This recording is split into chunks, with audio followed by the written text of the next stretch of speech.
शनि देव कथा, व्रत कथा। एक समय में स्वर्गलोक में सबसे बड़ा कौन के प्रश्न पर 9 ग्रहों में वाद विवाद हो गया। निर्णय के लिए सभी देवता देवराज इंद्र के पास पहुँचे और बोले, हे देवराज, आपको निर्णय करना होगा कि हम में से सबसे बड़ा कौन है। देवताओं का प्रश्न सुन इंद्र उलझन में पड़ गए। फिर उन्होंने सभी को पृथ्वीलोक में राजा विक्रमादित्य के पास चलने का सुझाव दिया। सभी ग्रह भूलोक राजा विक्रमादित्य के दरबार में पहुंचे। जब ग्रहों ने अपना प्रश्न राजा विक्रमादित्य से पूछा तो वह भी कुछ देर के लिए परेशान हो उठे, क्योंकि सभी ग्रह अपनी अपनी शक्तियों के कारण महान थे।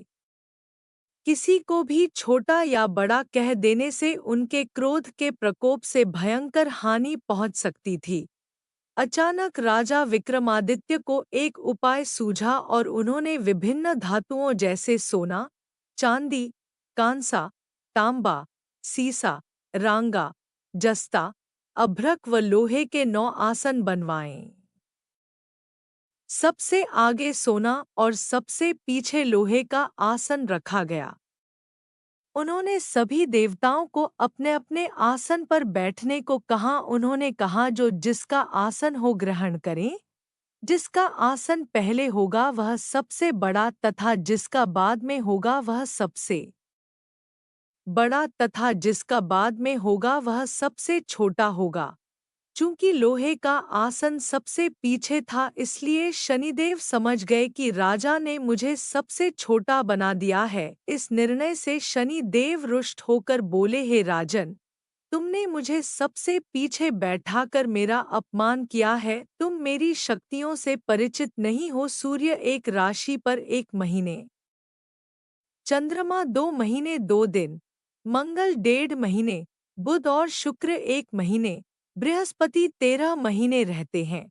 लेकिन मैं किसी भी राशि पर 2.5 वर्ष से लेकर 7.5 वर्ष तक रहता हूँ। बड़े बड़े देवताओं को मैंने अपने प्रकोप से पीड़ित किया है। अब तू भी मेरे प्रकोप से सावधान रहना। इस पर राजा विक्रमादित्य बोले, जो कुछ भाग्य में होगा देखा जाएगा। इसके बाद अन्य ग्रहों के देवता तो प्रसन्नता के साथ चले गए, परंतु शनिदेव बड़े क्रोध के साथ वहां से विदा हुए। कुछ समय बाद जब राजा विक्रमादित्य पर 7.5 की दशा आई तो शनिदेव ने घोड़े के व्यापारी का रूप धारण किया और बहुत से घोड़ों के साथ विक्रमादित्य की नगर पहुँचे। राजा विक्रमादित्य उन घोड़ों को देखकर एक अच्छे से घोड़े को अपनी सवारी के लिए चुनकर उस पर चढ़े। राजा जैसे ही उस सवार हुए वह बिजली की गति से दौड़ पड़ा। तेजी से दौड़ता हुआ घोड़ा राजा को दूर एक जंगल में ले गया और फिर वहां राजा को गिराकर गायब हो गया। राजा अपने नगर लौटने के लिए जंगल में भटकने लगा, पर उसे कोई रास्ता नहीं मिला। राजा को भूख प्यास लगाई। बहुत घूमने पर उन्हें एक चरवाहा मिला। राजा ने उससे पानी मांगा। पानी पीकर राजा ने उस चरवाहे को अपनी अंगूठी दे दी और उससे रास्ता पूछकर जंगल से निकलकर पास के नगर में चल दिए। नगर पहुंचकर राजा एक सेठ की दुकान पर बैठ गए। राजा के कुछ देर दुकान पर बैठने से सेठ की बहुत बिक्री हुई। सेठ ने राजा को भाग्यवान समझा और उसे अपने घर भोजन पर ले गया। सेठ के घर में सोने का एक हार खूंटी पर लटका हुआ था। राजा को उस कमरे में छोड़कर सेठ कुछ देर के लिए बाहर चला गया। तभी एक आश्चर्यजनक घटना घटी। राजा के देखते देखते खूंटी सोने के उस हार को निगल गई। सेठ ने जब हार गायब देखा तो उसने चोरी का संदेह राजा पर किया और अपने नौकरों से कहा कि इस परदेशी को रस्सियों से बांधकर नगर के राजा के पास ले चलो। राजा ने विक्रमादित्य से हार के बारे में पूछा तो उन्होंने बताया कि खूंटी ने हार को निगल लिया। इस पर राजा क्रोधित हुए और उन्होंने चोरी करने के अपराध में विक्रमादित्य के हाथ पांव काटने का आदेश दे दिया। सैनिकों ने राजा विक्रमादित्य के हाथ पांव काटकर उन्हें सड़क पर छोड़ दिया।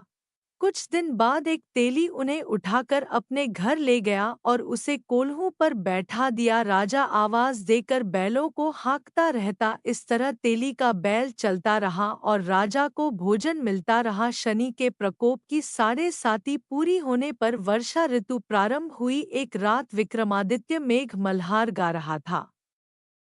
तभी नगर की राजकुमारी मनभावनी रथ पर सवार उस घर के पास से गुजरी। उसने मल्हार सुना तो उसे अच्छा लगा और दासी को भेजकर गाने वाले को बुला लाने को कहा।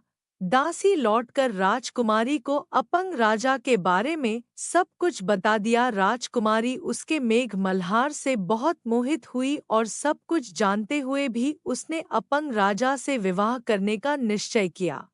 राजकुमारी ने अपने माता-पिता से जब यह बात कही तो वह हैरान रह गए। उन्होंने उसे बहुत समझाया पर राजकुमारी ने अपनी जिद नहीं छोड़ी और प्राण त्याग देने का निश्चय कर लिया। आखिरकार राजा रानी को विवश होकर अपंग विक्रमादित्य से राजकुमारी का विवाह करना पड़ आ विवाह के बाद राजा विक्रमादित्य और राजकुमारी तेली के घर में रहने लगे।